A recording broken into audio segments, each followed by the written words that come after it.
What is up, Flutter devs? Today is going to be a big day in our port of processing to Flutter. Today we're going to implement animation support.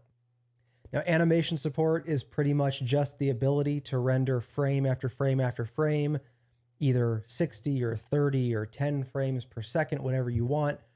If we can render frames back to back, then we have animation support in Flutter processing. And fun story, this is the second time that I'll be making this video because the first time I was smart enough to leave it in this mode right here. So I was over here coding and all you could see was my face. So this time we're going to go over to the coding mode and we're actually going to look at what's being implemented. So let's get into it. Let's start by talking about why we're not going to write tests for this ability. Supporting the rendering of frame after frame after frame, it would require, to write tests for that, to write widget tests for that, we would just need to very carefully pump widget tree after widget tree after widget tree, and we would have to pass very specific amounts of time, and it wouldn't be real, it's fake time. The tests don't actually run in real time. They pass around fake clock values, for example. So we would have to pass in these very carefully selected amounts of time, and then we'd have to check the frame count. It'd be a lot of code that isn't necessarily very clear. Animation is pretty much the backbone of processing. And so if animation doesn't work, we're going to find out pretty quickly in terms of our examples and in terms of the people who use the Flutter processing package. So we don't really need tests to make sure it works to begin with. There may be some bugs that are filed later, and we could write tests to prevent what are known as regressions, but we're not going to spend time trying to create these nuanced tests. Instead, we're going to make use of the example app for once. Not much. We're just going to output log statements to the console, but we're going to output them from the example app. Now, in the previous video, we brought the package up to null safety, but I didn't do that for the example app. So let's quickly do that here. You'll recall that all we need to do to become null safe or to opt in is to change our environment lower bound to 2.12.0. If I save that, I'll run pub-get, and then when I open up main.dart, it'll want me to run that again for some reason. So fine, I'll run that again. And when this is done, we are opted in to null safety. Now there are some complaints here, but for the most part, I'm just going to delete all this stuff. At least a lot of it. This was the generated app, which I just haven't touched since I generated the project. We'll keep the scaffold. I'll give it a background color of yellow, let's say. Get the app bar out of here. We'll keep the center, but I don't need a column. Don't need the floating action button. For the child of the center, I'm going to go with a sized box that's 800 wide by, I'll say 500 tall. And then inside of the sized box, we're going to put a processing widget. Although I forgot that I have yet to actually add the Flutter processing package to the example app as a dependency. So let's do that here. Flutter underscore processing. We're not going to pull it down from pubdev. We're going to pull it down from the local file system because it's sitting in the directory right above us. So that's all. You won't use path. You will use some version from pub, but this is how we will include it in this example project. Once again, I'll do pub.get, not pub.get, just pub.get, which will make sure, it'll go check out the file system, make sure everything's good there. And then in this sized box, we will place a processing widget, which requires us to pass in a sketch. We will pass in a simple sketch. Then there's a draw call here. And in this example, we will also, I think, end up using setup, so I'll put that there too. Save that. This is not a Flutter demo. This is Flutter processing example. Get rid of this comment. I will call this Flutter processing example app. And I'll call this the home screen. Okay, with that, let's see if we can launch the app. It shouldn't do anything other than draw a yellow background, but let's see if it compiles and launches.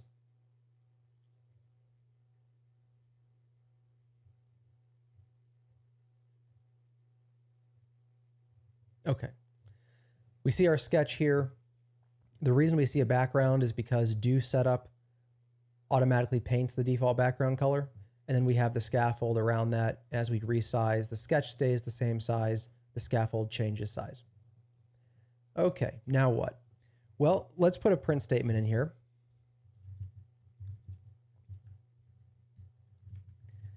This will prove that our setup and draw methods are run, and it will show us how many times they're run.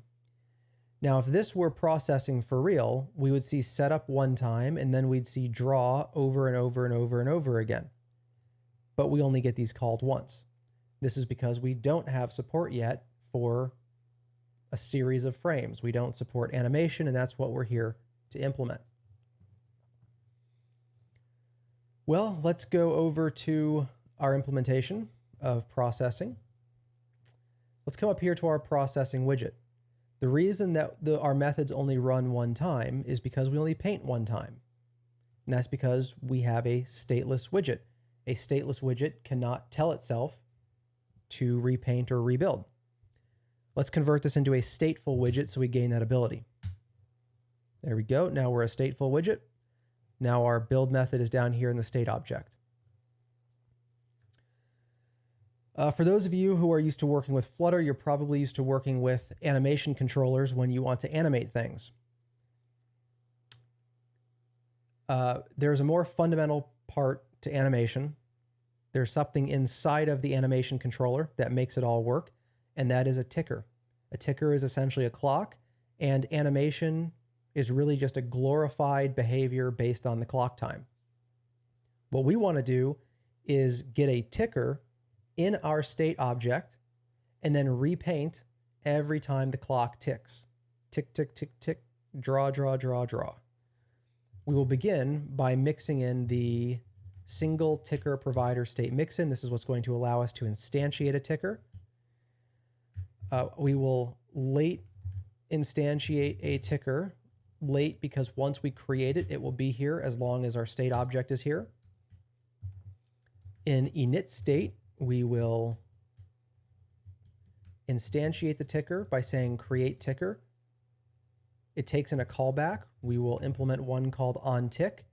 And something that I often forget to do is that not only do you have to create the ticker, you have to start the ticker. Otherwise, nothing will happen. We also need to dispose the ticker.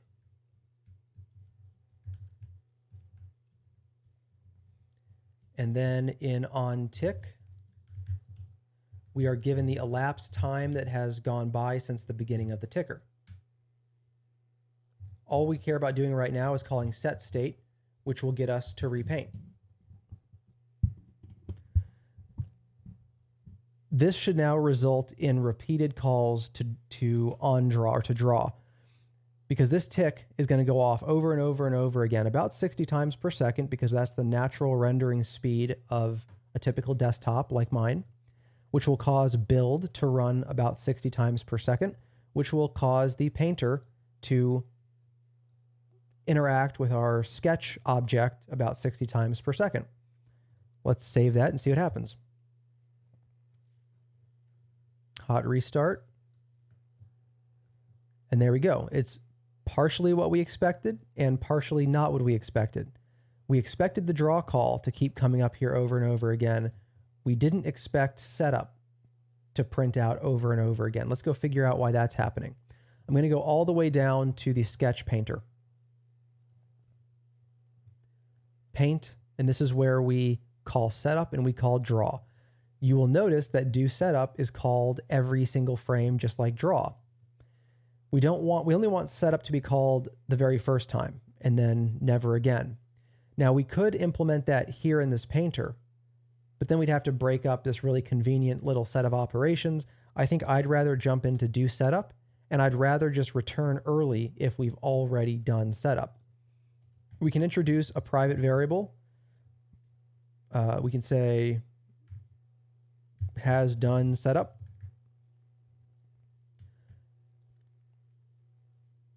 And then we can say if has done setup, then we return. Otherwise, we set it to true.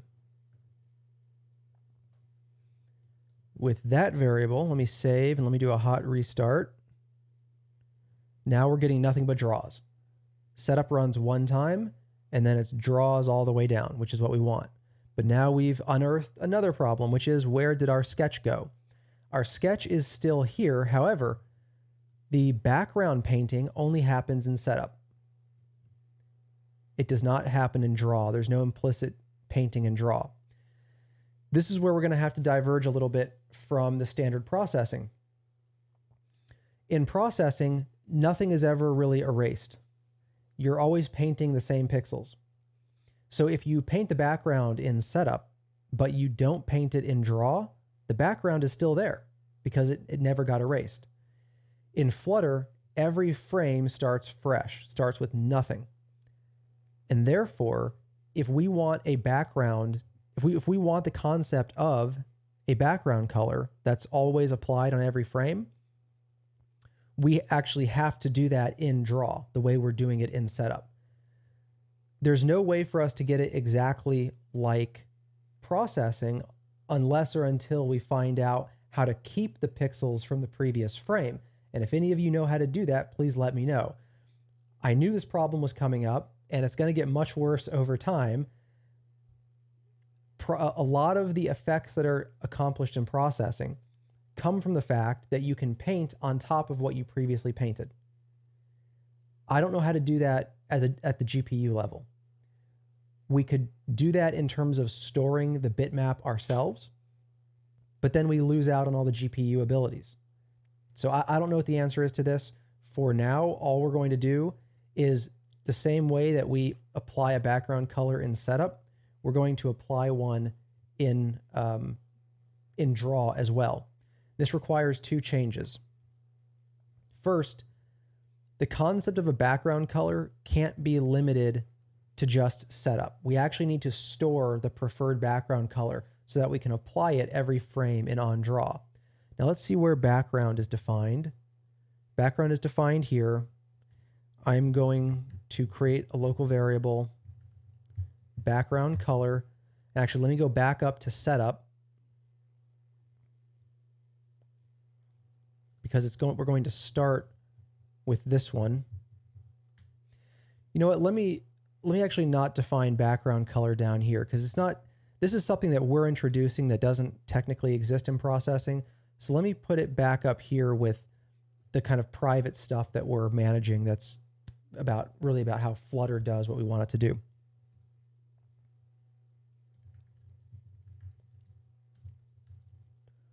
That's going to be the initial value for background color, which is the light gray. In do setup, we are going to paint the light gray. And I'm wondering now if there's a question as to whether we should allow this thing to ever be null. Null meaning we don't want a background color. For now, I don't know what we do with that situation. So let's assume that we always have a background color. The second problem we run into is that with setup, we have do setup and then we have regular setup. Why did we do that? We did that because developers can override setup. And if they override it and we have our other behavior in there, then they're going to override the default, not the default, but the fundamental, the necessary behavior. We don't want that for setup, but now we also don't want that for draw. So we need an onDraw.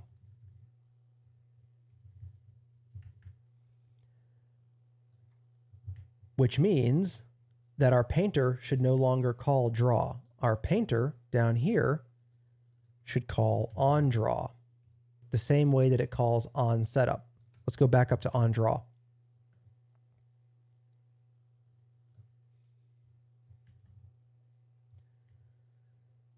In onDraw, we will paint the background. Now let's save. And now we get it back. Okay? technically we are animating now. We could draw different things on every different frame. However, there are three pieces of information or control that processing provides that are important for this that we also need to provide. First, there is a frame rate getter, as in give me the current frame rate. That's something that we need to implement. Then there is set the frame rate. I want to use this frame rate. That's something we need to implement. And then frame count. You should be able to get the count of the current frame at any point in time. These are all things that we need to implement. And all of these things are defined under the environment category. So that's what we're going to refer to it as in our case as well. Coming back here to our implementation, we will say start environment. Now I mentioned that we want a frame count. That's going to be an integer. We're going to start at 0. We want to be able to get the frame count.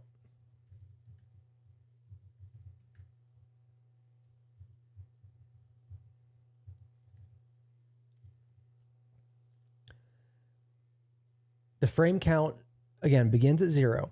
Every time we draw, the frame count should go up by 1. Okay? So here in onDraw, after we're done drawing, we want frame count to go up by 1. Now, how are we going to actually make sure that this does what we think it does? We're going to come into our example app and we're going to say frame s.frame count. Save that. And there's our frame count. Up, up, up. And it just keeps on going. All right, that's 1 of 3 down. Next, let's deal with getting the current frame rate. We want to get frame rate.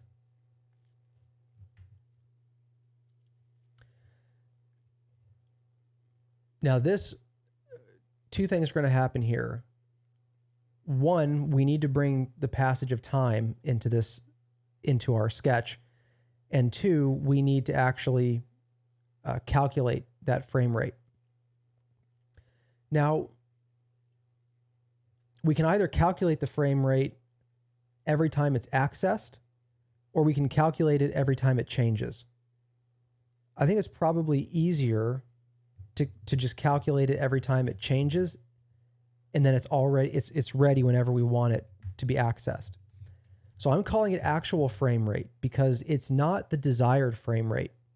It's the one that, like, literally we are rendering at a certain speed no matter what we want. This is the actual frame rate. Now we are recreating the frame rate accessor here. The system variable frame rate contains the approximate frame rate of a running sketch. The initial value is 10 frames per second. As in, we're going to initially guess 10 frames per second, but then every frame after that, you divide out to update it. We'll reflect their initial value as well, and then we need to recalculate it on every frame. Back up here where we add a frame, after we add a frame, we can recalculate. We can say actual frame rate equals something. But how do we calculate it? Our sketch object it's all based on time, frames per second. If we don't know how many seconds have gone by, we can't divide by anything. Therefore, we're going to come back down here and we're going to have elapsed time. This is the total amount of time that has gone by. We need this to be provided. We can say set elapsed time .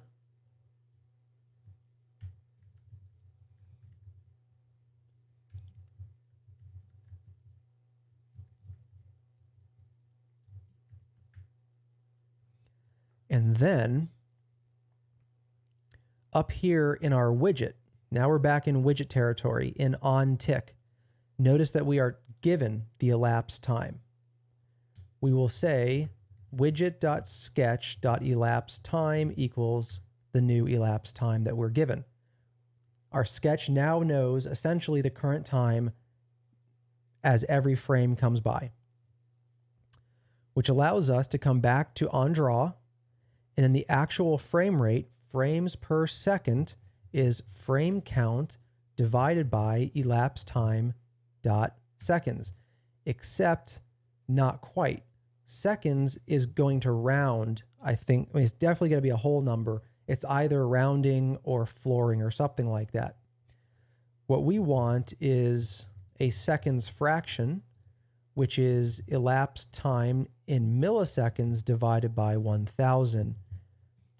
Then we can say seconds should be fraction singular. And then we're going to round this.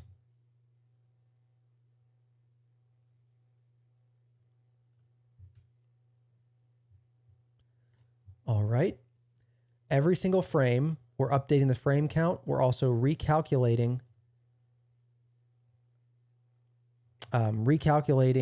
the current frame rate. Now, seconds fraction, if this is ever 0, then we have a problem because we're going to divide by 0. So seconds fraction, if seconds fraction is greater than 0, we'll run the calculation. Otherwise, we will just say we'll just go with whatever we thought the actual frame rate was beforehand.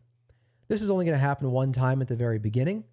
And if it happens at the very beginning, remember that we assigned this fake value of 10 because that's what processing kind of suggested we should do. That's what we return. Let's save. And let's add FPS to this. s.framerate. Save. Now let me do a hot restart. And notice that we're up around 60 frames per second, which is where we expect. That's what ideally this machine is rendering at 60 frames per second. So that's what we expect. Now there's a weird thing that's happening here. And I'm not entirely sure where the root of the problem is, but if I save, which will cause if I just tap hot reload, watch what happens. The FPS goes way down. Now, not everything is resetting, right? The frame count is resetting.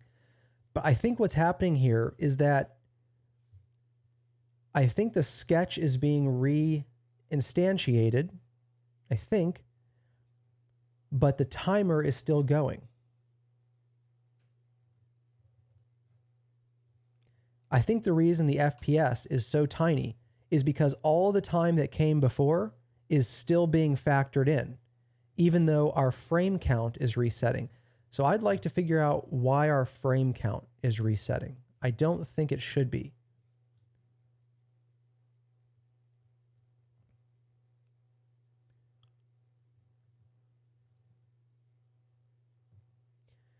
Okay.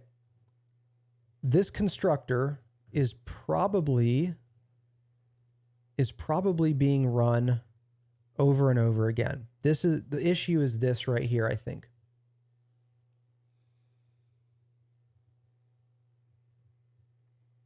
And so that creates an interesting problem. I mean, the obvious way to fix this right now would be to move this sketch up into a variable here inside of home screen state.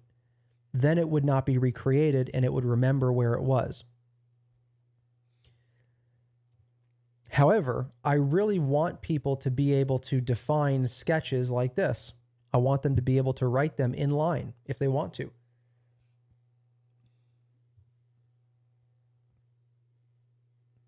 I think the only thing that we can do about this is that I think the sketch is going to have to be reinstantiated. And I think what we're going to have to do over here in the processing widget is every time sketch is reinstantiated, we need to restart the timer. I think that's the best that we can do. Because right now we start the timer and we don't stop the timer until the UI is totally disposed, which never happens when we're hot reloading. Now you might be tempted to use reassemble, because reassemble runs every time hot reload happens. And I would prove it to you, but then I'd have to go remove these print statements. So just trust me that reassemble is about hot reload. But that's not actually the exact condition that we're interested in. We are interested in did update widget, and we're interested in if widget sketch is not equal to old widget.sketch, if the instance of the sketch has changed. In this case, we want to say ticker stop start. And notice immediately our frame rate was fine. I'll press this again. Our frames start back over. Clearly, initially, we have some pretty messed up calculations up here, but that's because frame rate is an average. Also, there are probably most of the heavy stuff that's going to happen in Flutter or most rendering systems happens up front at the beginning when things are getting initialized. But that now, by restarting our timer, every time we hot reload, unfortunately, our sketch does recreate itself, but now our timer restarts as well, which gives us an accurate frame rate, which is important. Now, what's the third thing that we care about? The third thing is the ability to set the frame rate. I don't have a great solution for this right now. We will implement a partial solution. The problem is that we don't control how often on tick is called. It will be called about 60 frames per second, no matter what we do. I mean, I can check with, let's see if create ticker offers some kind of weird control over this. Nope. How about start? Nope. So we are stuck at the platform refresh rate. For most desktops and most mobile devices, that's 60 frames per second. Some special mobile devices are at 120 frames per second. We can ask for, but we will never get a frame rate that is greater than the platform rate. You can't get 120 seconds when the machine is only ticking at 60 seconds. In fact, we can read a little bit about that here. This frame rate method specifies the number of frames to be displayed every second. For example, the function call framerate30 will attempt to refresh 30 times per second. If the processor is not fast enough to maintain the specified rate, the frame rate will not be achieved. Setting the frame rate within setup is recommended. The default rate is 60 frames per second. We will also default to 60. Let's go ahead and introduce something to track this. We'll go down to where we're adding all this new stuff. This is why the other property was called actual frame rate, because this is now desired frame rate. And in fact, the desired frame rate is not particularly useful as a property. We want the desired frame time, and we want that to be a duration. And the initial preference is going to be duration in milliseconds. We're going to say 1,000 divided by 60. That represents, and we have to round this. And actually, I'm going to do something here that's pretty important. I'm not going to round it. I'm going to floor it.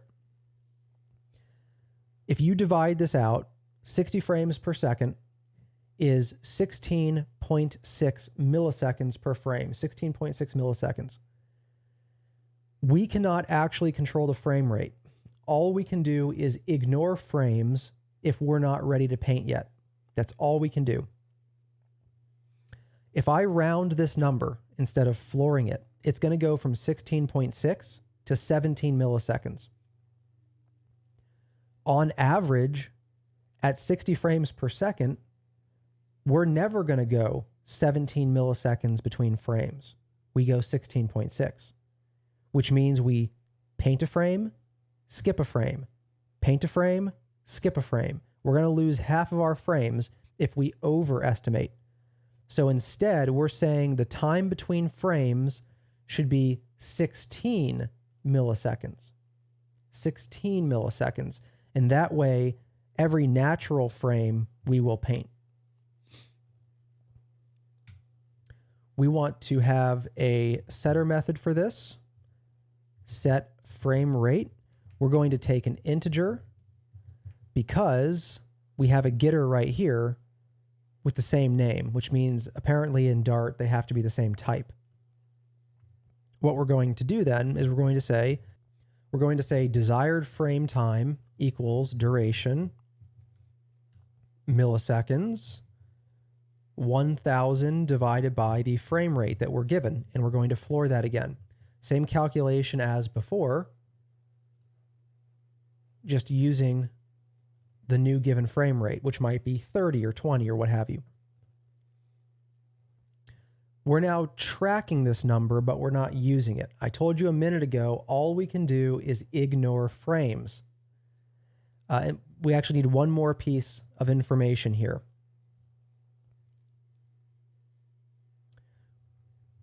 We need the last draw time.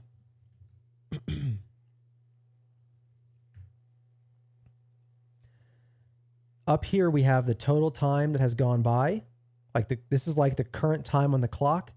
And then we have the time on the clock, the last time that we drew a frame. We need to compare those two. Up here in onDraw, we actually do always want to draw the background. But in terms of running the user's draw code and in terms of incrementing the frame count and that stuff, we do not want to do any of that if we are not at the appropriate time to draw a frame, if we're not at the frame rate that we want. So here's what we're going to say. We're going to say if last draw time is not equal to null, because if it is null, we haven't drawn at all, and we definitely want to draw. By the way, because we're non-null, I now need to come down here, and I need to make that nullable. If it's not null, and if the elapsed time, the current time minus the last draw time, is greater than or equal to the desired frame time. So what does this mean? And by the way, here we say if it's not null, and yet the compiler thinks it can be null. I don't know what the deal is with that.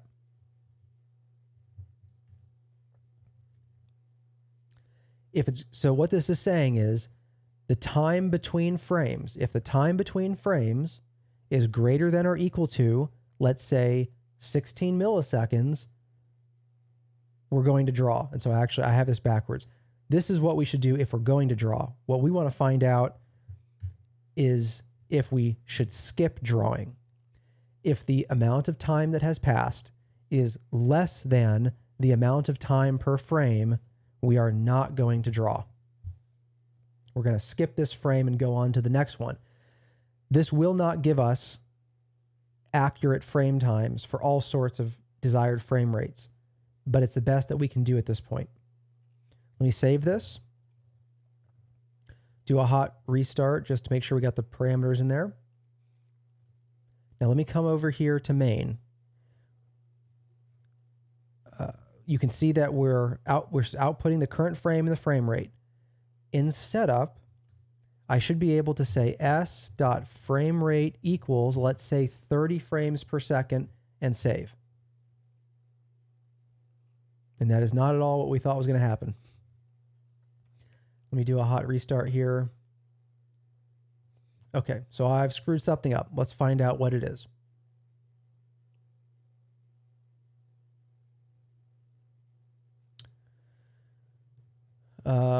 First of all, let's maybe output the frame time.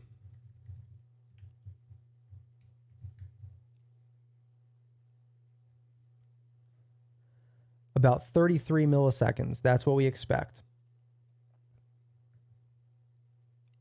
And then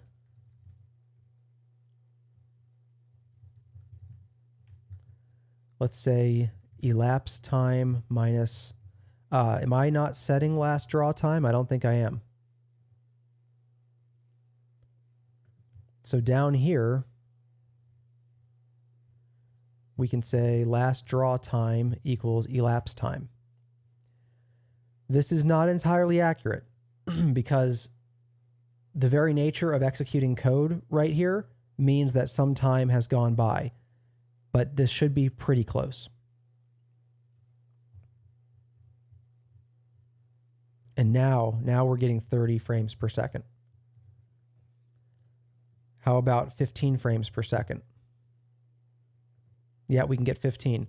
Now let me show you something that doesn't work. 25.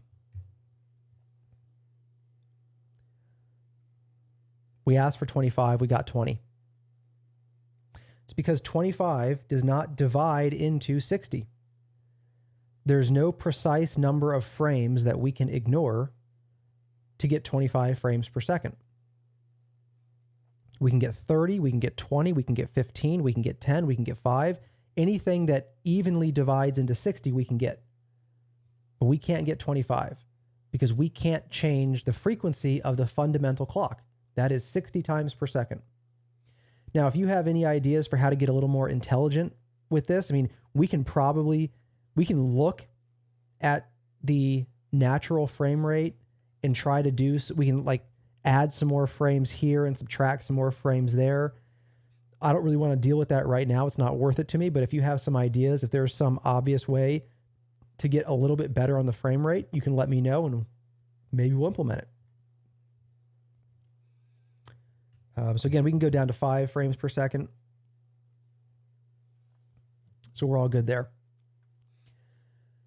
Now at this point, this pretty much is animation.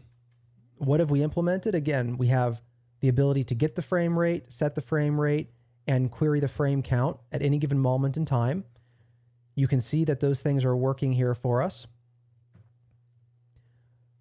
Our sketch is drawn. The background color is retained. Just to maybe have a little bit of fun with this, let's see. Let's get a random position and draw a circle or something. So x equals s dot random, which we implemented previously. Let's go, it's about 800 wide. So let's go between 200 and 600 on the X. Let's go between, I don't know, 100 and 400 on the Y. And then let's draw a circle at XY, diameter 50.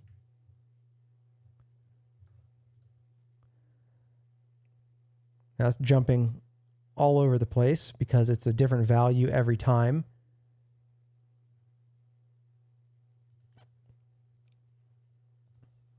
Let's say if s dot frame count mod, I don't know, 15 equals 0. So only every 15 frames will we move it. Think we're waiting for the first one, maybe? No. Okay, why are we not seeing this? Oh. Frame count. Frame count. Duh. 15 frames. Let's go back up to 30 frames per second. Save that.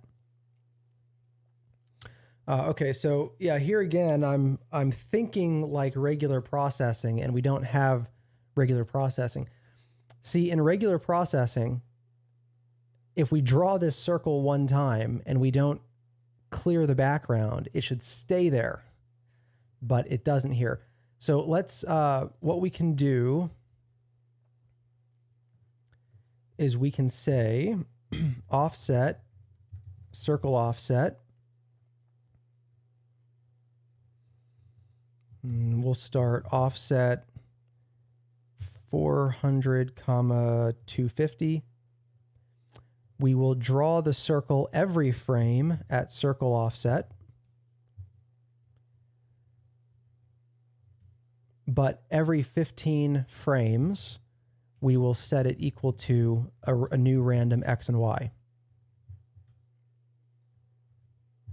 Let me get rid of these to-dos because they're kind of to-done. Well, it sticks around. Unfortunately, we have this really terrible flickering.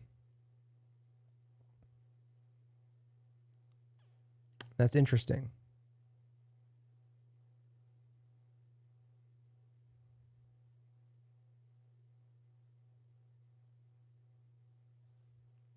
I think that's something that I'm going to have to dig into on my own to figure out.